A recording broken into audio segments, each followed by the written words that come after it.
पुराण प्रसिद्ध बारुणावंत ଯେଉଁଠି ବିତିଥିଲା ପାଣ୍ଡବମାନଙ୍କ ଅଜ୍ଞାତବାସ। ଅର୍ପଣ କରିଥିଲେ କୁନ୍ତି ଲକ୍ଷେ ସ୍ୱର୍ଣ୍ଣ ଚମ୍ପା।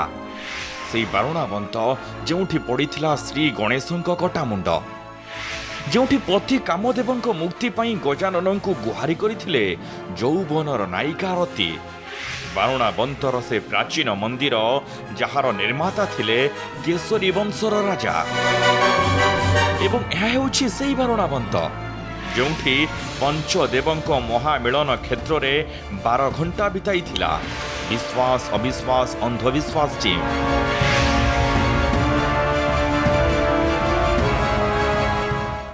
नमस्कार आउ एक नुआ अध्याय सहित आपन को स्वागत। दर्शक बंधु आज आम आपन को एमित एक स्थान नहीं कि जीवु जो स्थान सहित देवदेव महादेव संपर्क रही, जो स्थान सहित रति कामदेव संपर्क रही, जो स्थान सहित पंचु पांडव संपर्क रही। अज्ञातवास समय पांडव 5 भाई माता कुंती और द्रौपदी से स्थान में किछि दिन काटी। आज आम आपन को नहीं कि जीवु बारुणावंत। आपण मन रे प्रश्न आसुथिबो बारुणावंत तो उत्तर प्रदेश रे। आमे आपन को आज उत्तर प्रदेश नेबु नाही, आमे ओडिसा रा गोटे स्थान नै कि जिबु जाहाकू बारुणावंत मध्य कुआ जाउछि। हां आज्ञा आपण ठीक सुनि छथि, ओडिसा रे मध्य बारुणावंत रहिछि। आसंतु आज सेठी कि जिबा।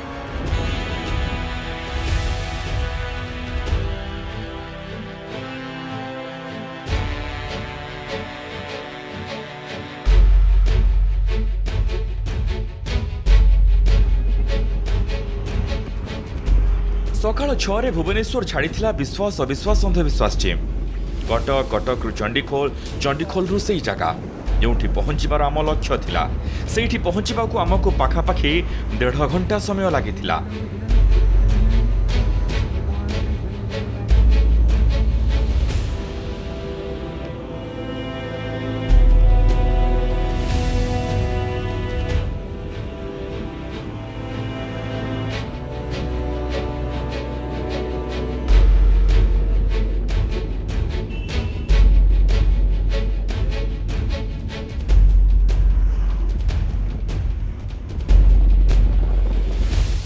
आपण जदि केबे बस टैक्सी रे जिबे तेबे भुवनेश्वर रु चंडीखोल पाखापाखि 60 किलोमीटर, ट्रेन रे गले धानमंडल स्टेशन रु 3 किलोमीटर, हरिदासपुर स्टेशन रु मध्य जाई परिबे। एबे हमें चंडीगढ़ छकरे पहुंची सारिछु। आमर गंतव्य स्थल मात्र किछि समय किछि बाट रही। उठू डाहाण पटक जदि आपण जिबे दैतरी पारादीप रोड आपण बंदर नगरी पारादीप रे पहुंची परिबे। एठू सीधा गले आपण भद्रक बालेश्वर कोलकाता जिबे एवं एठू बाँ पटे आमको भांगिबाकू पड़िबो। बाँ पटे डुबुरी आडू को आम भांगिबू सेही स्थान रे आम पहुंचबा पई।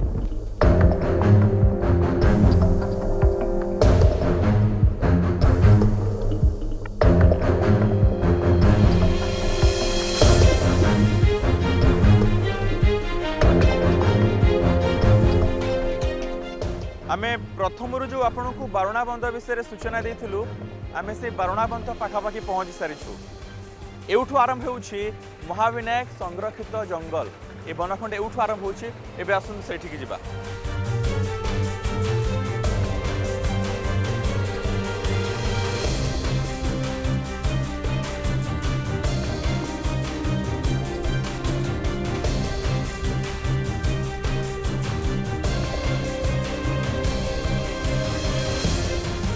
चंडीखोल पहुंचबा परे बाँ पटकू भांगिथिलु। एठू मात्र अल्प रास्ता बाकी थिला, प्राय 4 किलोमीटर। अल्प समय भी लागिथिला। सभा शेष में आमे आसी सेठी पहुंची जाइथिलु जेउ लक्ष्य नहीं आमे सकाळे बाहरी पड़िथिलु। आउ एहा हेउछि सेही बारुणावंत। आमे वर्तमान पहुंची सारिछु सेही स्थान रे बारुणावंतर पाददेश रे पहुंची सारिछु। जेमिति पुरी को श्रीक्षेत्र कहा जाए, जाजपुर को बिरजा क्षेत्र कहा जाए, केन्द्रापड़ा को तुलसी क्षेत्र कहा जाए, कोणार्क को अर्क क्षेत्र कहा जाए, ए स्थान को महाविनायक क्षेत्र कहा जाए। पूरा समग्र अंचल को महाविनायक क्षेत्र कहा जाए।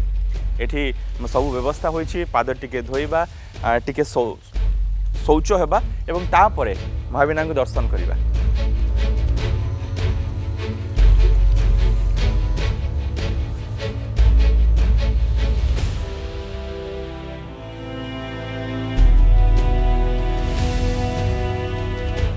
एवं जो पहाड़ को घेरी ए क्षेत्र से पहाड़ को कहीं कहीं महाविनायक पर्वत तो कहीं कहीं कहती बरणाबंत ए पीठ पंचदेवर पीठ एमिति पीठ एमिति क्षेत्र जोठी विजय करिसेंती शिव विष्णु दुर्गा सूर्य एवं श्री गणेश महाविनायक पंचदेवों यह महामिलन को विरल कहुपे ए अंचल को स्वर्ण त्रिभुज पर्यटन योजन सामिल करा जाइछे। ए योजन रत्नगिरी ललितगिरी छतियावट एवं महाविनायक क्षेत्र को गोटे त्रिभुज जोड़ा जाइछे।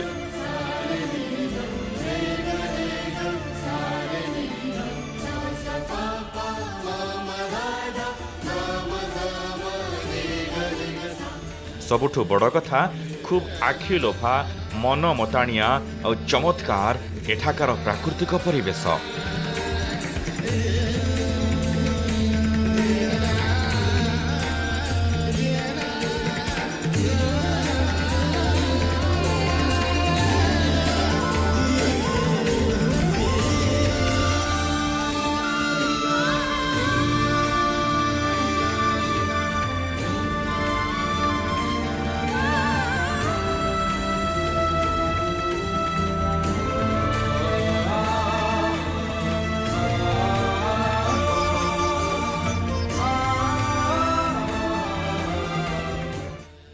ए स्थान में आपण आसबे तो महाविनायक को दर्शन करेंगे किंतु आउ गोटे कथा आपन को पूरा बांधि रखिबो ये ग्रीनरी ये प्राकृतिक सौंदर्य बहुत चमत्कार ए जगह। अब जेहेतु ए वर्षा दिन आहुरी भी अधिक ग्रीन लगुच पूरा ठंडा परिवेश ता सहित ए प्राकृतिक परिवेश भितर आउ टिके अधिक मजा दौची। एठी पक्षी मानकर किचिर मिचिर शब्द आठी थिबा असंख्य मांकड़।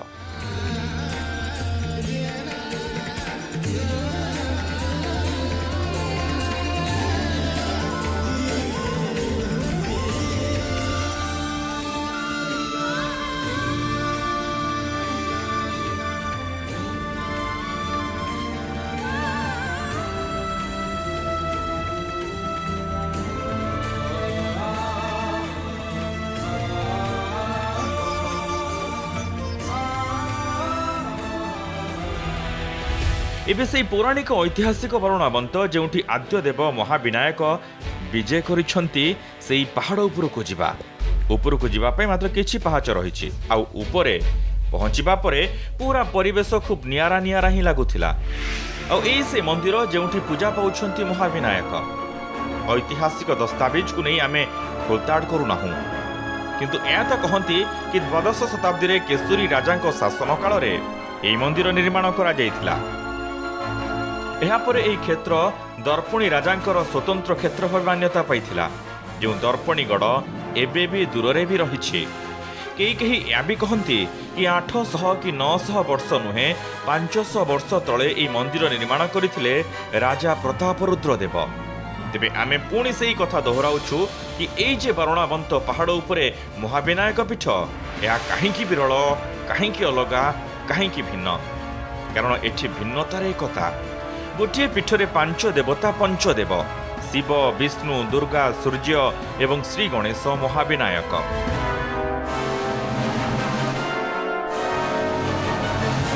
एठी पंचदेव पूजा पाउछंती से पंचदेव किए किए महाविनायक जे विनायक श्री गणेश पार्वती शिव एवं सूर्य देवता विष्णु ए 5 जन ये गोटे जगह पूजा पाउछंती एवं ये स्थान सारा भारत हो कि सारा पृथ्वी हो आउ कौटी ना जे गोटे जगार गोटे स्थान रे ही पंचदेवता पूजा पाउछंती।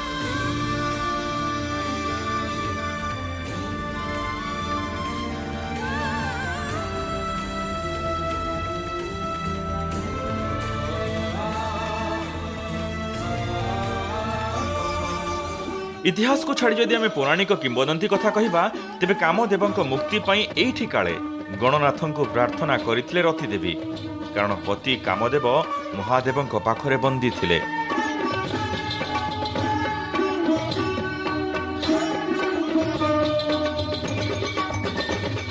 तांको मुकुळाइबा पई ही एठी से प्रार्थना करिथिले रति किंतु किछि लाभ हुई नथिला। परे ब्रह्मा को प्रार्थना करथिले रति एवं पंचदेव को तपस्या करी संतुष्ट करने को रति को उपदेश देथिले ब्रह्मा। এই পঞ্চদেব তাଙ୍କ ପ୍ରାର୍ଥନା ଏବଂ ତପସ୍ୟାରେ ସନ୍ତୁଷ୍ଟ ହୋଇଥିଲେ କାମଦେବଙ୍କୁ ମୁକ୍ତ କରିଥିଲେ ମହାଦେବ। এই মহাবিনায়ক ক্ষেত্র সহ মহাভারতর মধ্যে সম্পর্ক রয়েছে। এর বর্ণনা মহাভারতের রয়েছে পঞ্চু পাণ্ডবଙ୍କ যে অজ্ঞাতবাস সে অজ্ঞাতবাস সময়ের কালে এইটি এই পাহাড় উপরে আশ্রয় নেইଥିଲେ পঞ্চু পাণ্ডব আর এইটি মহাদেবଙ୍କୁ লক্ষে স্বর্ণ চম্পা অর্পণ করিଥିଲେ মাতা কুন্তী।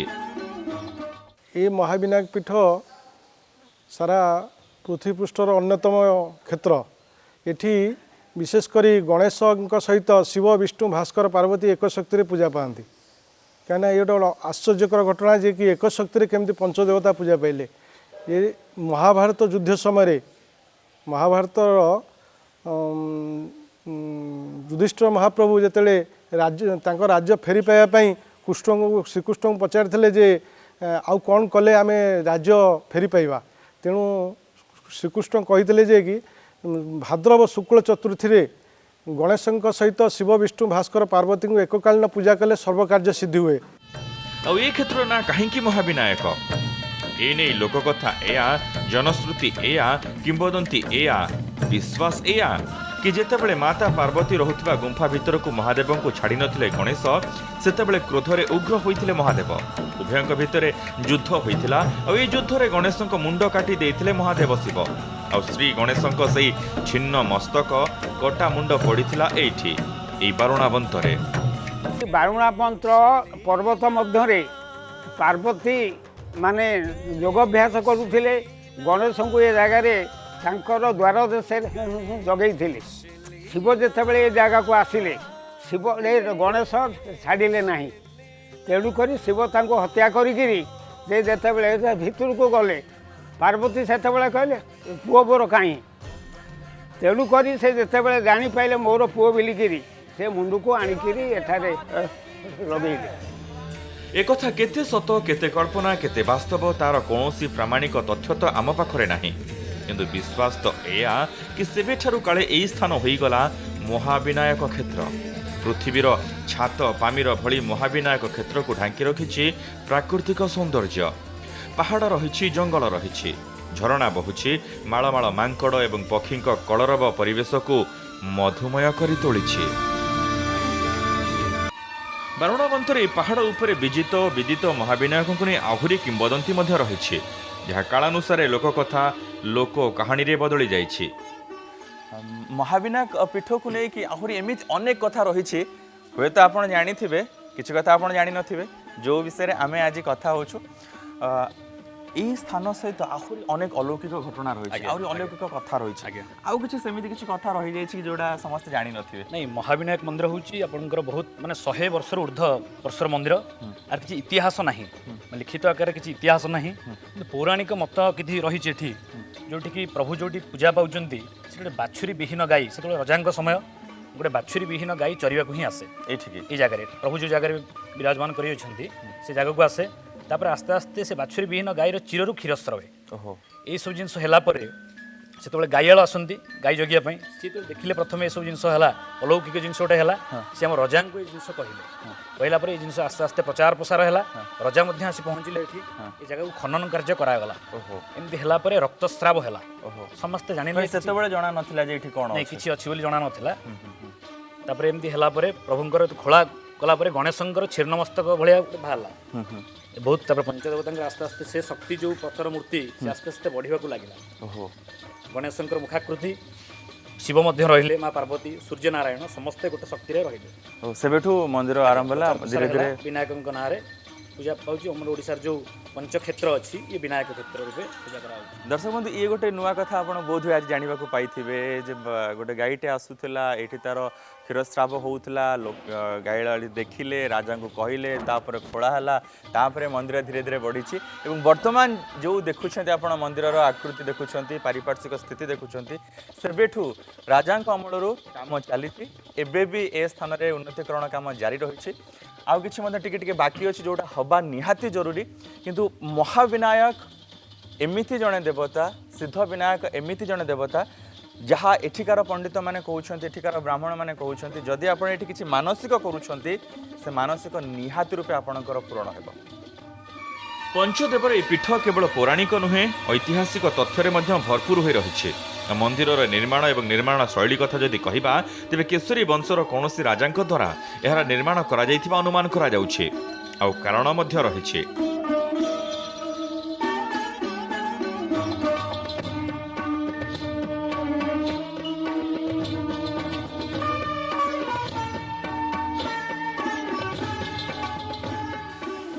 ये मंदिर जो आपण आसुछंती दर्शन करने महाविनायक को मंदिर को देखा मंदिर चारिपाखे बुलवा आपण मन में से प्रश्न आसुथिबो जे तलू एते सुंदर कारुकार्य होइछि अधा पर्यंत तापर कहीं प्लेन आम मन में से समान प्रश्न आसला एते सुंदर कारुकार्य होइछि ए कारुकार्य जहाँ आमर कला स्थापत्य भास्कर्य आमर कारीगर मानकर ओडिशा कारीगर मानकर परिचय सारा भारत रे सारा पृथ्वी रे किंतु ये अधा कहीं ये प्रश्न जो मन को आसला एक आम जो कथा एठिका लोक मान सहित ये तथ्य सामना को आसला केशरी वंश समय ही ये मंदिर निर्माण करा जायथिला से समय बोधे हुए तो किसी कारणवशत अधा मंदिर निर्माण करा जायथिला अधारू छाड़ी जायथिला किंबा पूरा मंदिर निर्माण होइथिला परवर्ती मुहूर्त रे मंदिर भांगी जाइथिला तापर पर जे मंदिर को तैयारी करिसंती सेउठू ऊपर को तैयारी करछंती एवं से पूरा वर्तमान मंदिर भली जेमती प्लेन जेन सादा पत्थर रहबा कथा से भली भाव होइछि किंतु तळु आपण देखिबे अति सुंदर कारुकार्य प्राचीन मंदिर भली कारुकार्य ए मंदिर रे खोदित होइछि ए मंदिर तैयारी होइछि।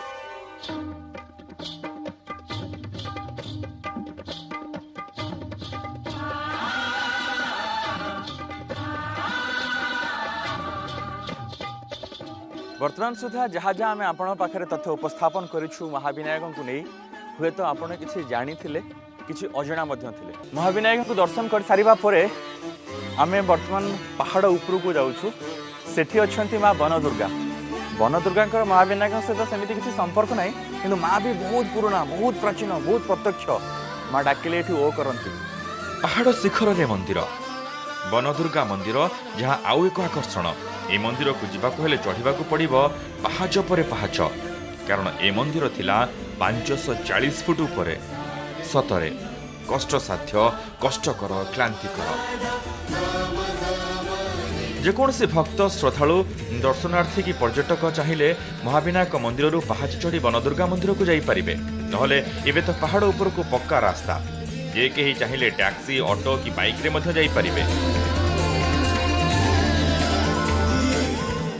तेबे पहाड़ छाती रे घंच जंगल दे मंदिर को जीवा बेले हुए तो टिके डर लगी पारे बहुत ऊपर को जीवा पड़ो पाखापाखि 380 रु 400 पाहाच वर्षा दिन भय तो टिके रहिबो जेहेतु आम जंगलिया रास्ता रे जाऊँ पाहाच पड़ी गोड़ भी खसी जाई पारे शिउली भी होती सावधान सहित जीवा पड़ो जदि भी आपड़ के महाविनायक आसुंच महाविनायक को दर्शन करने ऊपर को चढ़े यही रास्ता दे आ गोटे रास्ता किसी दिन है एठी गोटे गाड़ी जीवाई रास्ता किंतु बेसी मजा यही रास्तार ऊपर को जीवा कारण गंजाम तारातारिणी भली रणपुर मणिनाग पहाड़ भली ये पहाड़िया रास्ता टिके तीख बुलाणिया किंतु एमिति यात्रा आपण निहाती भावे नियारा अनुभूति मध्य पाई परिबे पहाड़ उपरू माळमाळ गाँ दिगस्त विस्तारी सबुज चित्र आपण क्लांति भी कमे दे पारे फाइनाली आम से पहुँची सारीचु बहुत कष्ट बाटे टे विश्राम नहीं माँ बनदुर्गा मंदिर निकटे पहुँचीछु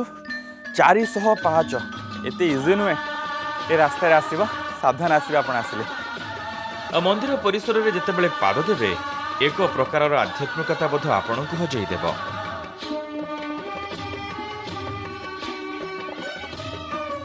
माँ बनदुर्गा मंदिर बहुत ऊपर पहाड़ पहाड़ आहरी ऊपर को अच्छी जी बाट आम ऊपर को आसलु आहरी ता ऊपर को पहाड़ रही आहरी अधा से पंत रही ए मंदिर में किसी किंवदंती रही किसी लोक कथा रही एठिकार जे पूजारी रही सहित सीधासल कथा है कौन एठिकार लोक कथा ना आम जे शुणुछु ये माँ बनदुर्गा पाखक बाघ आसती बाघ आसती बाबा खाया भोग दिखती खाई तार बाघ ये जे आसने ओठी जे बाबा थिले से माँ को प्रतिष्ठा कर माँ तो बनदुर्गा माँ सबर माने माँ को आगे पूजा करते धर बाबा जन पूजा करते आगे धर बाबा गोलख बाबा आसला मंदिर पाँच सब आयोजन सब माँ अनेक प्राचीन बहुत दिन माँ ये अच्छा जुग जुग धरी ये स्थापित रही एठिकार जो शबर माने थिले आदिवासी माने थिले पहाड़ आखपाखे रोते से माने प्रथम माँ को प्रतिष्ठा करते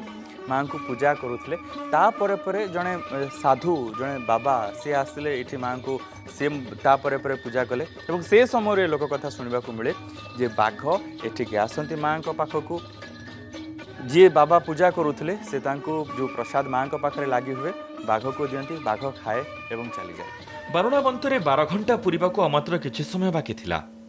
सूर्य वयस्क होई आसुथिला। शुद्ध अम्लजान रे अद्भुत उपत्यका एते शुद्ध पवित्र पावन लागुथिला जे समुदाय परिवेश एते शांत कांत कमनीय नमनीय मोहनीय लागुथिला जे फेरिबाकू इच्छा होनथिला किंतु फेरिबाकू पड़िथिला फेरिथिलो किंतु सेठी बारुणाबंतर महाविनायक रे जेमिति आम समस्तंकर काया फेरी आसीथिला माया रही जाइथिला। आशा आजिर अध्याय आपण मैंने जिते कथा पूर्व जानी शुणी से सब विषय आम आपको टे आउ थे मन पकईदेलु आ आशा करुचु जे किछि कथा आम आपन को एमिति कहलु जो कथा आपण केबे आगुरु शुणी नथिले नुआ कथा जानिबा को पाइले। आजिर अध्याय को एठी रखुछु पुणी आसीबु आउ एक एभली सुंदर अध्याय नहीं सेतल पर्यंत अधिक खबर अपडेट पाई आपण देखुथांतु न्यूज़ 7 और रखिथांतु खबर उपरे नजर। रोछु नमस्कार।